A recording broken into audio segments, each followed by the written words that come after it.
All right, y'all. Had some things to take care of, but I'm going to finish this up and round it up.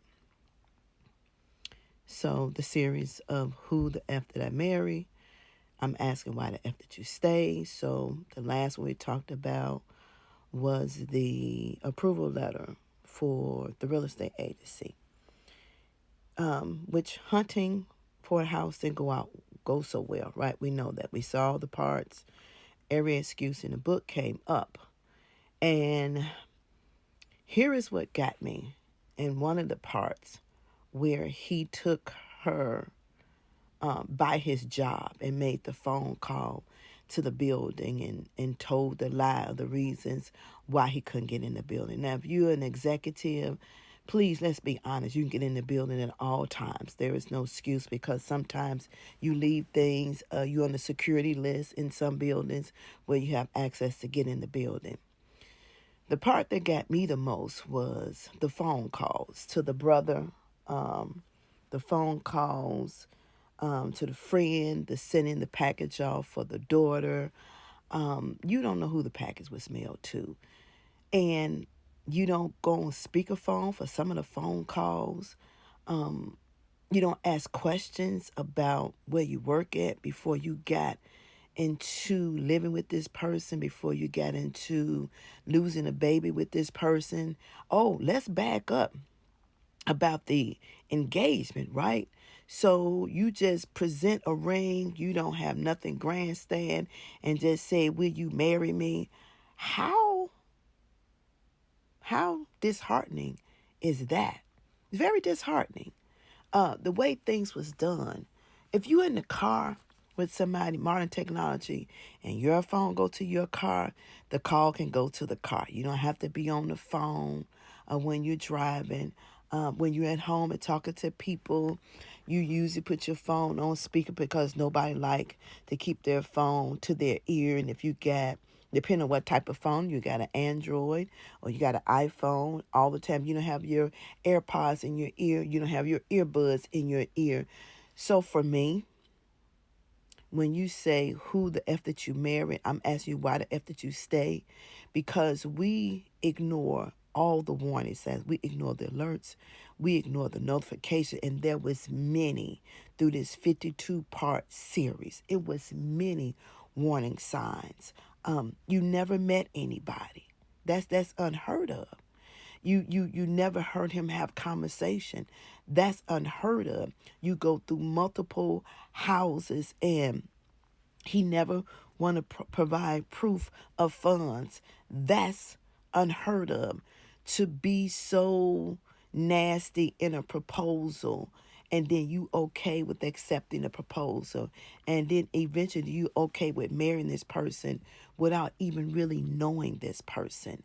So I'm asking, because I'm inquiring minds want to know, where is your mind at? Where is your intuition when all this stuff is going on? You can't hear a phone call. He lying about he can't get in the building, and you believe it. You believed everything this man said. You accept the way he proposed to you. I'm not understanding. So at what point in time do we as women check in on us? Check in and say to ourselves, am I really going through this? Am I really seeing this? Am I really dealing with this? Does this really make sense to me? Um, am I really in this situation for this duration of time and I'm not seeing the warning sign? I'm not paying attention to the warning signs. At what point do the bell click on? At what point do the sun shine through the window, through the door, through the cracks or the crevices? At what point? How much do you have to go through before you understand what's going on? And what is the level of desperation? What is the level of ignoring things? And then later on down the line, she acknowledges that she went to school for psychology. So if you went to some classes on psychology, I'm sure they taught you to look at the warning signs, the alerts to your notification, check out the behavior of an individual that seems abnormal. So If anybody has watched all 52 episodes of this and you don't question, you don't wonder why it took so long to understand that something wasn't right, why would you go ahead and marry somebody when you went to look at a house abundance of times and he was never able to provide proof of funds? Why would you marry somebody when they propose to you in not a loving way? Why would you marry somebody and you have not met their families? When you going to meet them? At the wedding? At the engagement party? When you going to know where he worked, where his co-workers are? At the wedding, at the engagement party? Oh, maybe you all went to City Hall. You didn't have no wedding. Don't you think that's strange too? He didn't have nobody, his brothers, nobody, his family to come, nobody, because you never mention any of this at not any point in these 52 parts. You never mention it.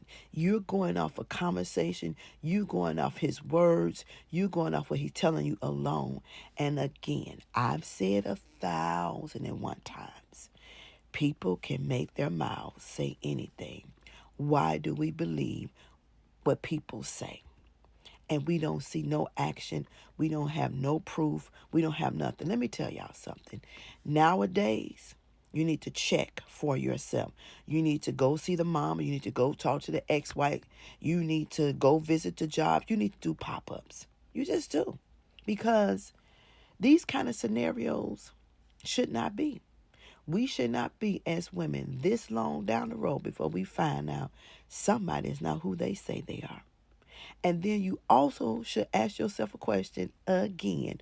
What is it within you that allowed you to blind your eyes and deafen your ears? What is it? What is it within you allow all these things to be okay with you and you never brought none of this to the table because you went along with it? And I'm not being mean. I'm not being nasty. I'm not being taken away from her story because her story is her story. But what I am saying, how long does it take for us to understand something ain't right? After a certain amount of time, you get that uneasy feeling within yourself that the dots are not connecting. At some point in your life, you get that feeling, I haven't met your family. I haven't heard you talk on the phone. Because later on the video, she was like, well, he was just talking on the phone. You can hear voices through the phone. We always make mistakes and we hit the speaker button sometime. So you're that good. You never hit the speaker button. You're that good that your phone never accidentally go to the car.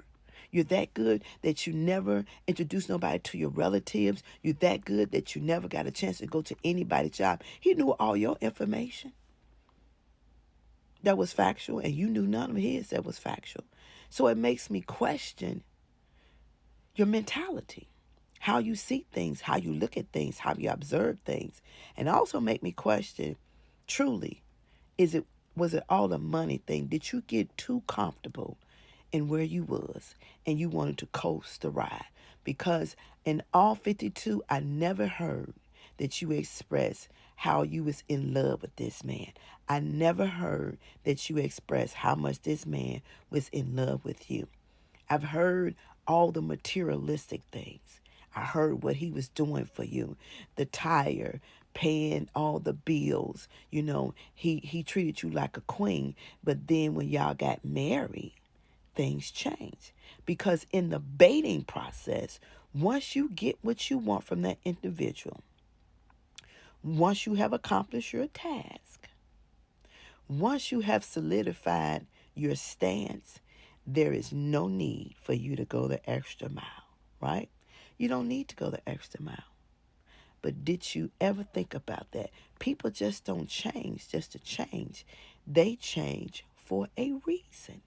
So his reason was to get somewhere to stay, to be comfortable in where he stayed. And he did that to get you to believe that he was this great person, and he wasn't. So now you are stuck with a deadbeat. Part 6 is coming. Let me know what y'all think. Yep.